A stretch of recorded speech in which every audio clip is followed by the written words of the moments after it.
Olá, o Repórter Justiça Entrevista já está no ar e o assunto dessa semana é convivência social, a forma como nos relacionamos com as pessoas. Conviver em harmonia nem sempre é fácil. Sabe aquele vizinho que coloca o som alto, que faz festas e não se preocupa com barulho? Quem nunca passou por essa situação, hein, Léo? Acho que todo mundo já foi incomodado por um vizinho, né, Renata? É aquele ditado: o seu direito termina onde começa o do outro. Aliás, esse é um assunto que abre uma discussão ampla sobre direitos, deveres e uma palavra-chave: bom senso. O Repórter Justiça Entrevista de hoje fala sobre os desafios da convivência em condomínio, os impactos do barulho e as novidades na legislação. E como você já sabe, antes da gente apresentar os nossos convidados, a gente vai para o nosso quadro Como Começou.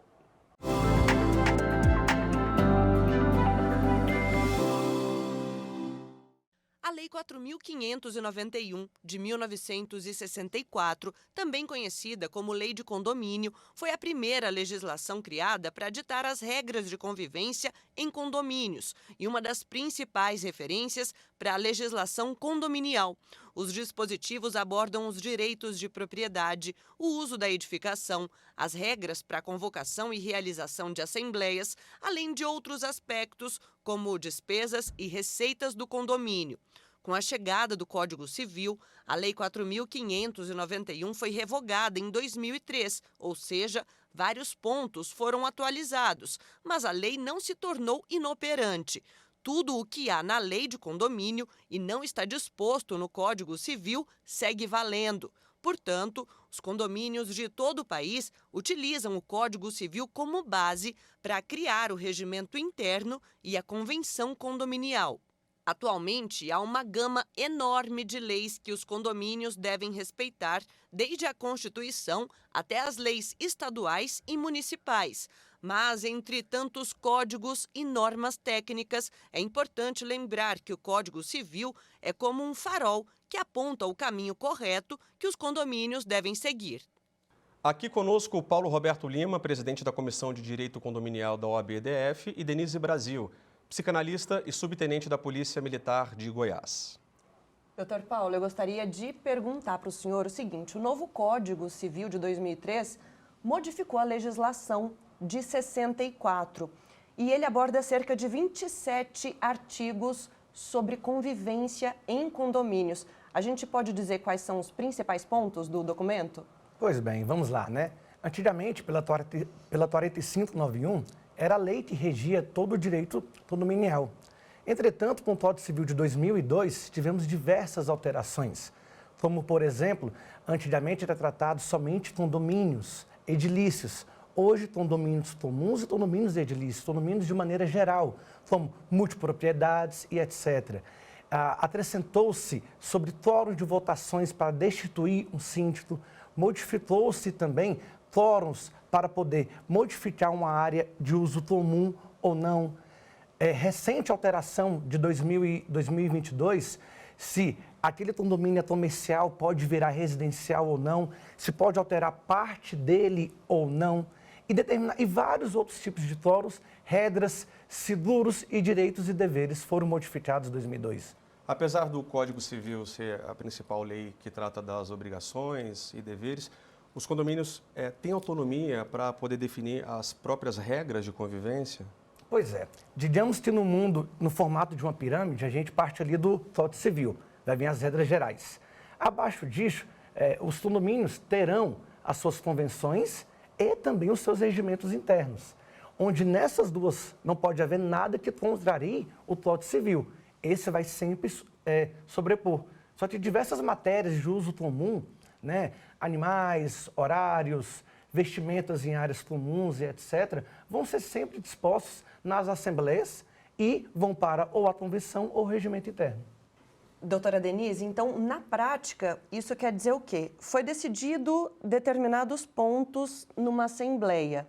Se algum morador estiver em desacordo com aquilo que ficou decidido, ele pode pedir alguma justificativa do condomínio, ou ele pode recorrer a alguns pontos do Código Civil para tentar derrubar aquelas decisões decididas em assembleia?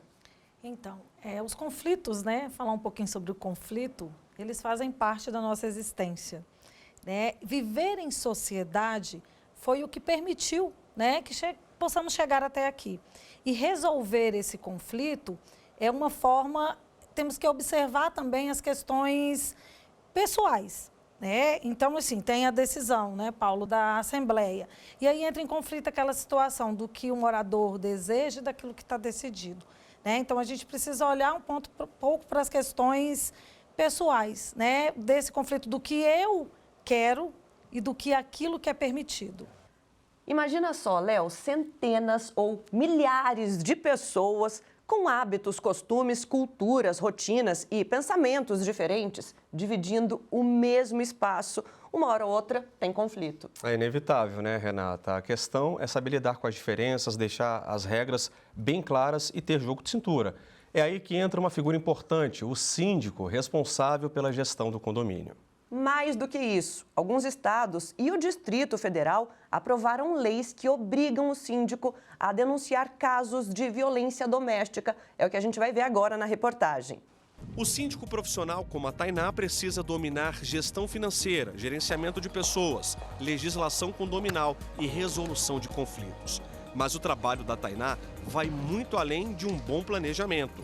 E repare que por aqui há cartazes espalhados sobre violência doméstica. A administração passou a intensificar informativos, passou a deixar cartazes fixos já nas portarias, nós temos aqui muitas portarias, e também instruímos aqui os funcionários sobre como eles deveriam receber essa informação se tivesse alguma ligação, algum interfone ou alguma denúncia.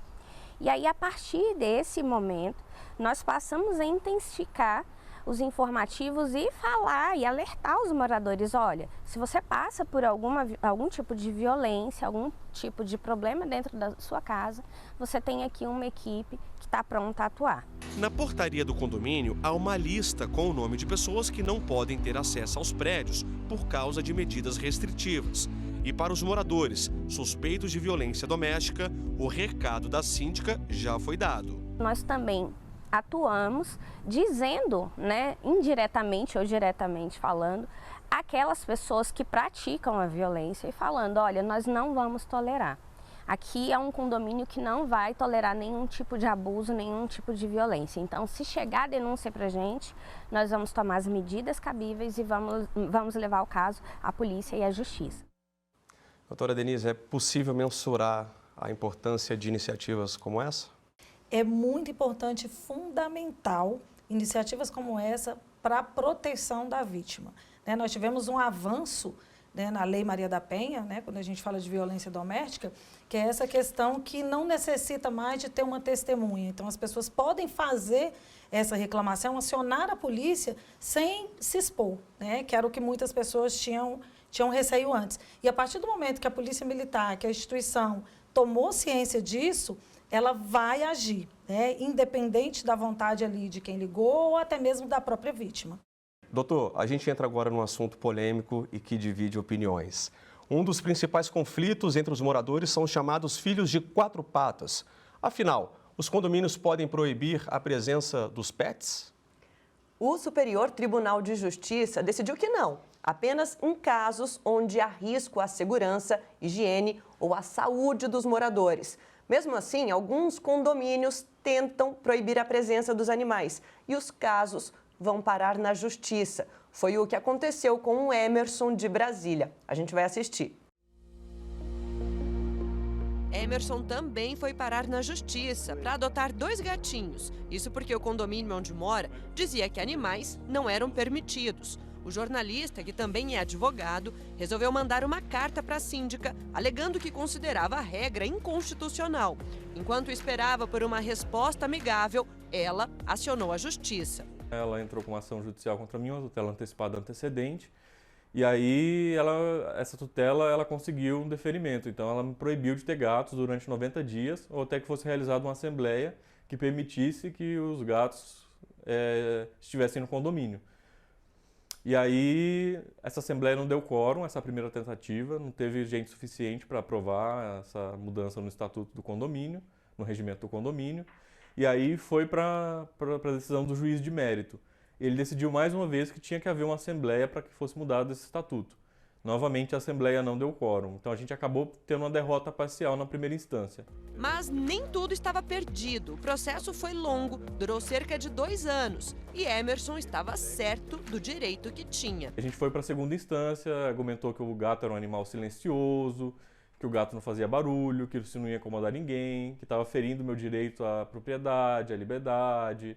Enfim, a gente citou alguns itens da legislação que a gente achava pertinentes. Citou alguns precedentes, inclusive do STJ, pelo menos 2, que autorizavam que os gatos e outros animais domésticos tivessem condomínios, mesmo com vedação do regimento.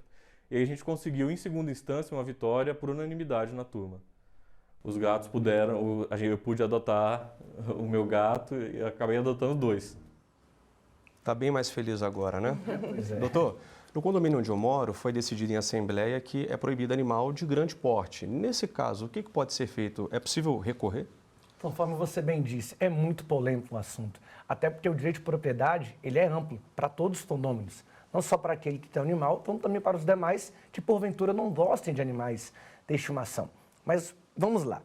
Hoje, jurisprudência, o condomínio não pode proibir animais. Então, daí para baixo, a gente parte do bom senso. Né? Não é se o animal é valente, se o animal é perigoso ou não. A questão é, esse animal tem condições de morar naquele local? Tem um elevador que permita? Existem 2 elevadores? Tem como o dono adentrar no condomínio sem prejudicar terceiros? Então, por isso que muitos condomínios hoje partem para a regra de animais de pequeno porte ou animais silenciosos. Existem jurisprudências de cortar cordas vocais dos animais para proibir o barulho. Ou seja, é permitido que tenha um animal, mas o condomínio entra na justiça para cortar a corda vocal de modo que não emita barulho.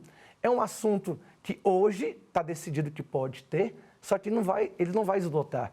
Se já partiu para cordas vocais, já vai ser normatizado ou não a questão do porte do animal, do barulho. Doutora Denise, como é que fica até a questão psicológica, emocional de uma pessoa como Emerson, né, que a gente acabou de assistir?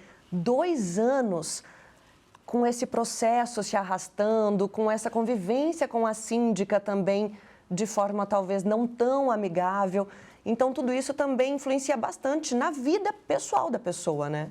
Realmente, conviver é sobreviver, né? E aí, no caso dele específico, gera a questão da afetividade, né? Então, ele tem afeto com esses animais. E aí, todo esse conflito, toda essa impossibilidade dele ter esses animais próximo a ele, causa problemas a ele também. Né? Pode levar a um estresse, a uma depressão, né? Até caso de uma depressão e problemas muito piores. Doutora, daqui a pouquinho a gente continua a conversa, porque o repórter Justiça Entrevista vai para um rápido intervalo, mas continue com a gente porque no próximo bloco vamos falar sobre os impactos do barulho nos condomínios e nos centros urbanos e como isso afeta a nossa saúde. A gente volta já.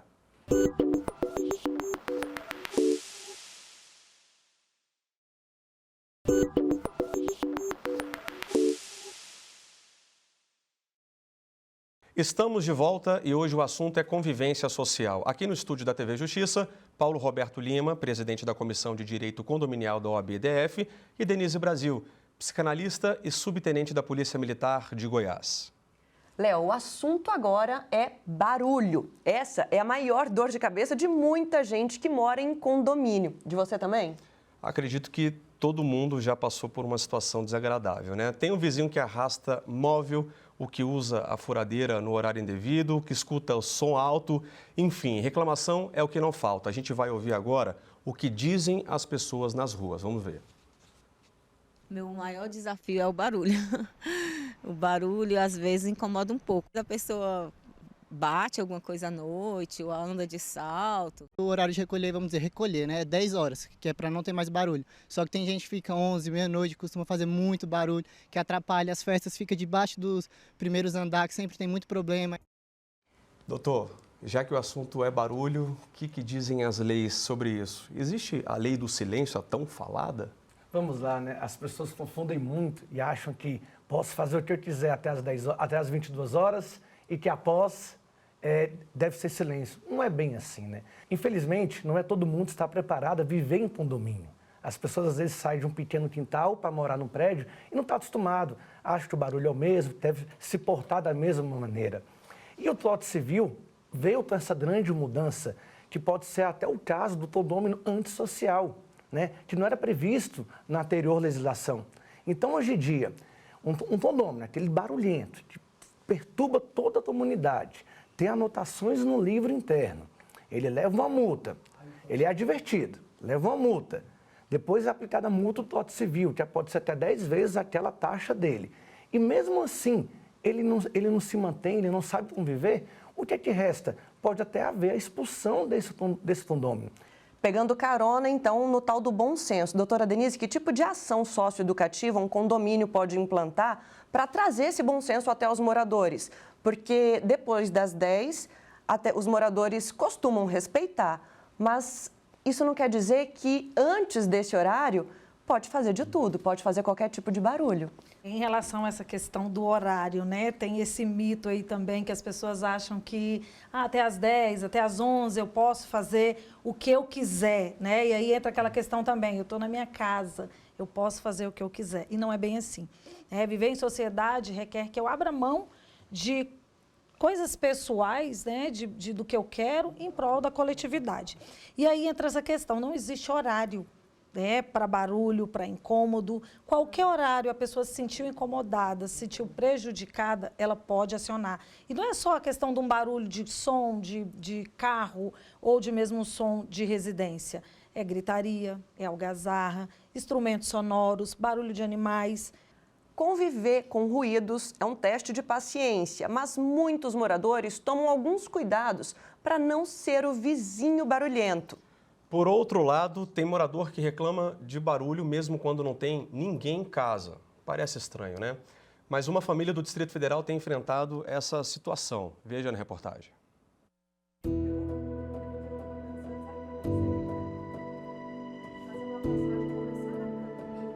Tapete, meia no pé ou chinelo e proteção anti-ruído nos móveis são regras por aqui. Há 3 anos, Carla e Erval compraram esse apartamento e, desde que se mudaram, reclamam que o vizinho é intolerante a barulho. Às vezes, já teve vezes dele ligar pra gente, ligar pra portaria reclamando, e a gente nem estava em casa. Às vezes a gente nem estava em casa. Ou então, já chegou ao ponto do meu marido, só tá você aqui, né? Em casa trabalhando, sentado, mexendo no computador. E aí ele ligar enfurecido, falando que tinha uma criança correndo em casa. E eu nem estava em casa com o Henrique. A gente já tentou argumentar que a acústica não é tão boa e que pode acontecer isso de vir barulhos de outros lugares, né? E a gente até tentou comprovar isso em relação ao que aconteceu, de ela sair, nosso filho não está aqui. A gente até já argumentar, por exemplo, de a gente chegar numa viagem, ele reclamar e a gente falou, você escutou algum barulho durante essa semana passada? Ah, sim, porque vocês sempre fazem barulho. Eu falo, mas então, para você ver que a gente não estava em casa, a gente estava viajando. Inclusive, a gente tem algumas provas dessas situações que ocorreram de reclamações quando a gente não estava aqui. Doutora Denise, a gente volta para a questão da boa convivência, do diálogo, porque não dá para carregar a culpa de um barulho, sendo que você nem está em casa, né? Conflitos geram emoções, né? É muito importante a gente falar sobre emoção tanto positiva como negativa também. E aí a forma, né, de se portar, como é que... Emoções nós podemos sentir, né, a todo momento, mas como eu vou trabalhar essa emoção? Então, nesse caso, né, específico aí em relação... a pessoa nem está em casa e haver essa reclamação, pode acontecer já algo até problema de relacionamento ali entre os vizinhos, né? E aí utilizam dessa questão do barulho para poder estar prejudicando, para poder estar chamando o condomínio, ou chamando mesmo até a própria polícia para isso aí. Mas é importante a gente falar nesse se colocar no lugar do outro, sempre se colocar no lugar do outro. E essa questão de barulho é muito subjetiva. Eu já vi muitas situações de que, assim, coisas que falar assim, nossa, mas isso não me incomoda, mas incomoda o outro. Então, é esse se colocar no lugar, né? Não é porque não me incomoda que não vai incomodar outra pessoa. Doutor, muitas vezes um bom diálogo resolve tudo, né? Nesse caso, não tinha barulho, a família, inclusive, tenta provar que não estavam em casa, enfim. Agora, quando há de fato esse barulho e não resolve, muitas vezes isso pode evoluir até para um crime, né? Isso acontece com frequência? Infelizmente, sim. Né? A boa convivência não vem regendo os condomínios em sua grande maioria, né? Cada um quer falar do seu direito, mas não respeita o direito do próximo, né? Já ouvi casos de gravações de neném falando. Seu filho está falando, está gritando, mas o neném sequer fala. As pessoas chegam a inventar situações para poder constranger o outro e tudo. Tem que lembrar que síndico não vai ser uma resolução, aquele que vai resolver tudo. Síndico resolve da porta para fora de cada morador. Ele não vai resolver da porta para dentro. Não é a função do síndico. Problemas interpessoais, o síndico pode ajudar pela questão da boa convivência e tudo, mas jamais não vai ser ele que vai resolver. Eu quero saber a sua opinião agora no seguinte sentido. Nós temos Código Civil, estados, municípios também aprovando leis, os condomínios em assembleias, ou seja, são muitas normas, né, doutor? Isso facilita ou isso acaba prejudicando? Não daria para a gente tentar juntar um pouquinho de cada um e fazer uma legislação só? Um condomínio praiano é uma regra. O condomínio de Brasília, social, que apenas moradores vão trabalhar às 8 e voltam, não tem como uma regra diferenciada de um para o outro. Então, em alguns casos, necessita sim isso vir em assembleia e vir em regimento essas regras de etc. Mas nós temos várias legislações espalhadas pelo Brasil, mais de 50, com características muito diferentes. Rio de Janeiro aprovou recentemente que elevador não pode ter a nomenclatura social e de serviço. Não pode ser para não haver motivo de discriminação. Fortaleza, Ceará aprovou recentemente esse ano que o entregador não pode mais subir. Vamos lá, isso era a regra da plataforma, não era a regra legal do Estado. O Estado lá proibiu que o morador faça isso. Então a gente vai ter vários outros lugares que vai ter muita tipicidade dessa normatização. Mostramos até aqui a relação entre os vizinhos e o incômodo dos ruídos, mas tem muitos casos em que o barulho vem da rua e tira o sossego, porque os moradores não conseguem sequer dormir. Veja só.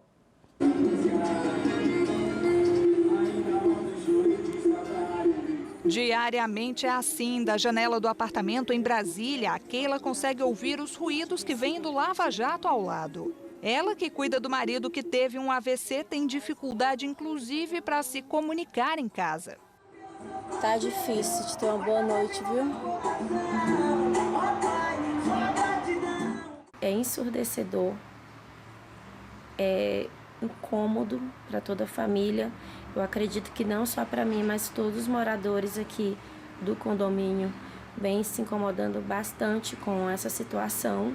Já entrei várias vezes em contato com o dono do Lava Jato e ele fala que ele tenta orientar os clientes dele a não colocar, mas é em vão, né? Sempre há aglomerações e com sons automotivos com o limite bem acima do que se pode.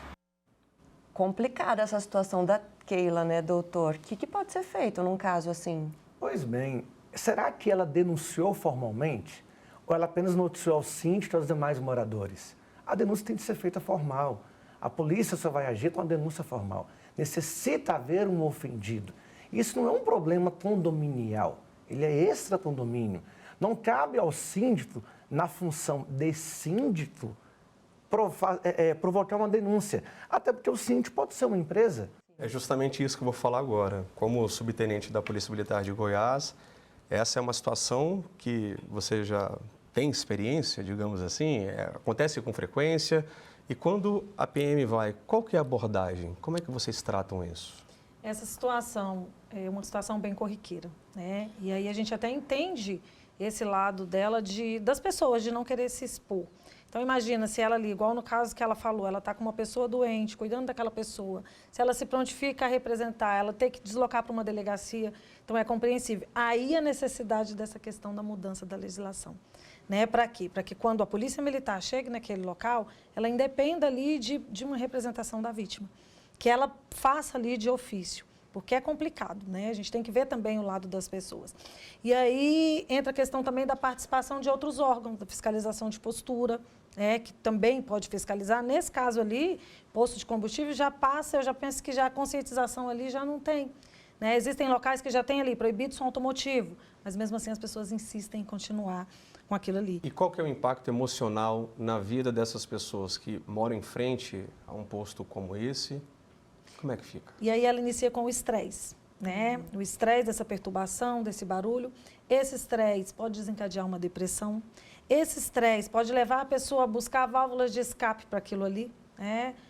Consumo de bebidas, consumo de drogas. Ela pode descontar esse estresse em outras pessoas, né? Num filho, numa esposa, em pessoas que não têm nada a ver com aquela situação. E em casos extremos, uma depressão profunda e até um risco de suicídio. Então, é muito delicada essa situação. E talvez a dica, antes da pessoa alugar um apartamento ou comprar um imóvel, entender como é que funciona o regimento do condomínio, o que acontece ali naquela região, né? Poder acompanhar justamente para poder evitar isso, né? Essa seria talvez uma dica importante? É bem salutar falar isso mesmo, que imagina, você se mudar querendo uma paz, cuidar do seu esposo, conforme é o caso, que necessita, numa região que o barulho permeia. É complicado. Nós temos aqui em Brasília, Águas Claras, por exemplo, prédios bastante próximos, em que o barulho, um posto desse, se fosse lá perto, não ia ser somente ela.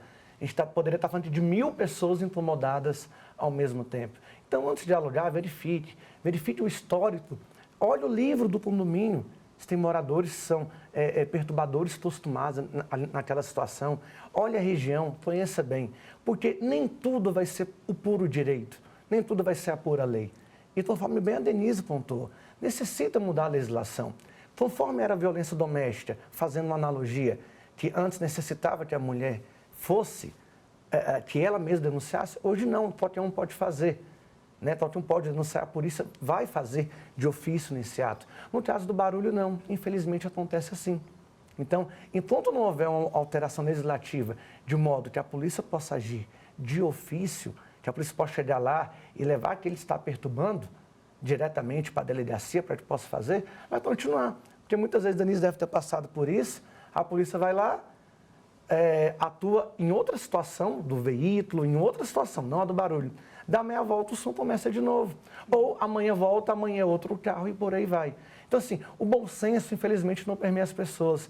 Ela está no meio da rua, sons de motoboys, nada contra a classe, ao contrário. Mas aquele barulho de escapamento passando no meio do corredor acorda uma vizinhança inteira. Às vezes o Detran faz algumas atitudes, etc. Mas aí como é que fica? O bom senso ele tem que partir para a convivência pessoal. A convivência é o ponto fundamental, é pensar no teu próximo. Não é tudo que um advogado ou que o síndico, que é o caso do condomínio, vai resolver. Não é. Recado dado, doutor. A conversa está boa, mas infelizmente o nosso tempo terminou, né, Renata? Pois é, infelizmente, mas muito obrigada pela presença de vocês dois aqui. Adorei o nosso bate-papo, foi muito legal. Eu também agradeço. O Repórter Justiça Entrevista fica por aqui. Muito obrigado pela sua audiência. Pois é, e na semana que vem a gente tem um novo encontro marcado. Até lá!